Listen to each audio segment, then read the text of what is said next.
अस्सलाम वालेकुम नाजरीन, मेरा नाम है हसन बिलाल चौधरी और आपको खुशामदीद कहता हूं अपने चैनल में एक नई वीडियो के साथ। स्टेट बैंक की जानिब से बैंक डिपॉजिट्स के हवाले से एक रिपोर्ट जारी की गई है। दो बड़े सिनेरियो बताए गए हैं और दो बड़ी वजूहात बयान की जा रही हैं कि क्यों लोगों ने पाकिस्तान भर के बैंकों से अब डिपॉजिट निकालना शुरू कर दिया है। और जो सबसे शॉकिंग चीज़ है, स्टेट बैंक ने वजाहत की है कि ये जो पैसा बैंकों से निकलवाया जा रहा है ये मार्केट के अंदर सर्कुलेट नहीं हो रहा। इसके बारे में बात करेंगे और मैं आप सबसे दरख्वास्त करूंगा कि आपने अपनी राय का इजहार कमेंट्स के जरिए लाजमी करना है और आपने बताना है कि स्टेट बैंक को कौन से मेजर्स टेक करने चाहिए या स्टेट बैंक को कौन से ऐसे एक्शंस लेने चाहिए जिससे पाकिस्तान के अंदर बैंकिंग इंडस्ट्रीज इंप्रूव हो और इसके साथ साथ लोगों का बैंक के ऊपर एतमाद बढ़े। चैनल पर नए हैं या सब्सक्राइब नहीं किया तो सब्सक्राइब बटन पर क्लिक करके साथ तक बेल आइकन को आपने लाजमी प्रेस कर देना है। सबसे पहले तो दो सिनेरियो की बात कर लेते हैं जनाब। सबसे पहला सिनेरियो तो यह है कि जुलाई, अगस्त और सितंबर की डिपॉजिट रिपोर्ट्स जारी की गई हैं जिसके मुताबिक इस क्वार्टर में पिछले क्वार्टर की निस्बत 15 से 20% डिपॉजिट्स में कमी हुई है।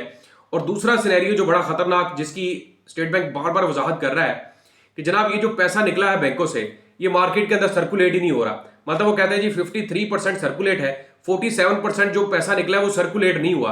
तो ऑब्वियसली वो पैसा बैंकों के बजाय लोगों ने घरों में रख लिया है। अच्छा, इन पैसों से ना तो लोगों ने कहीं इन्वेस्टमेंट की है, ना प्रॉपर्टी खरीदी है, ना ही गोल्ड के अंदर इन्वेस्टमेंट की है। तो ये पैसा आखिर गया कहां पर है? स्टेट बैंक इसके ऊपर बार बार कह रहा है कि लोगों को मोटिवेट किया जाए, या तो वो बैंकों के अंदर वापस आए या फिर उसके जरिए कोई इन्वेस्टमेंट या प्रॉपर्टी वगैरह खरीदी जाए। अच्छा, दो जो बड़ी वजूहात बताई जा रही हैं क्यों लोगों ने डिपॉजिट्स निकलवाना शुरू कर दिए। ऑब्वियसली जब बजट पेश किया गया तो बजट के अंदर फाइलर्स और नॉन फाइलर्स के लिए बड़ी रेस्ट्रिक्शंस इंपोज कर दी गई और बैंकिंग इंडस्ट्रीज के हवाले से बहुत सारी रेस्ट्रिक्शंस थी, जिसमें सबसे बड़ी चीज तो यह थी कि पॉलिसी रेट्स कम होंगे। पॉलिसी रेट कम होने का मतलब है कि बैंकों का डिपॉजिट रेट कम होगा और जो लोगों ने बैंकों के अंदर पैसे लिखवाए हुए थे वो निकलवा लिए हैं। और ज्यादातर लोग जो मुनाफा कमा रहे थे वो या तो कौमी बचत की तरफ चले गए हैं, जैसे बहबूद सेविंग सर्टिफिकेट के अंदर अच्छा मुनाफा इस वक्त मिल रहा है, और या फिर लोगों ने वो निकलवाकर घरों में रख ली हैं। बहुत सारे लोग ऐसे हैं जिन्होंने शायद प्रॉपर्टी के अंदर या गोल्ड के अंदर इन्वेस्टमेंट कर ली है, लेकिन उसके बावजूद 47% जो पैसा है वो मार्केट के अंदर सर्कुलेट नहीं हुआ, डरे हुए हैं लोग। दूसरा जो बड़ा पहलू है वो ये है कि एफबीआर की तरफ से बड़ी रेस्ट्रिक्शंस इंपोज कर दी गई हैं।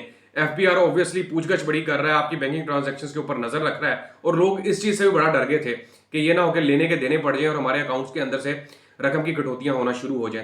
अब स्टेट बैंक ये चाह रहा है कि या तो पॉलिसी रेट को इंप्रूव किया जाए, लेकिन अगर पॉलिसी रेट को इंप्रूव करते हैं तो जो मुल्क की इन्होंने एक पूरी वो स्ट्रेटजी बना रखी है इकोनॉमी पॉलिसी के हवाले से वो अफेक्ट होगी। क्योंकि स्टेट बैंक ने पॉलिसी रेट्स को इसीलिए कम किया था कि लोग बैंकों से पैसा निकलवाकर या तो इन्वेस्टमेंट करेंगे, कारोबार लाएंगे, मुल्क के अंदर जो है वो पैसे की सर्कुलेशन होगी और रोजगार के मौका पैदा होंगे, बजाय ये कि बैंकों के अंदर पैसा रखवा के बैठे हैं। लेकिन इससे डबल नुकसान हो गया है। एक तो ये कि बैंकों का जो क्वार्टरली मुनाफा है इस दफा अभी जो चल रहे हैं 3 महीने पिछले, उसमें रिकॉर्ड कमी हुई है हर बैंक का अंदर। खासतौर पर एमसीबी का प्रॉफिट देख लें आप, एचबीएल का देख लें, इसके अलावा बैंक अल्फला का देख लें, इनके मुनाफा रेट्स में कमी हुई है। इसके अलावा मिजान बैंक की बात कर लें और म्यूचुअल फंड्स के मुनाफा रेट्स में भी जनाब कमी हुई है। अब वो वाले प्रॉफिट रेट नहीं दिए जा रहे जो कभी दिए जाते थे पिछले साल के अंदर।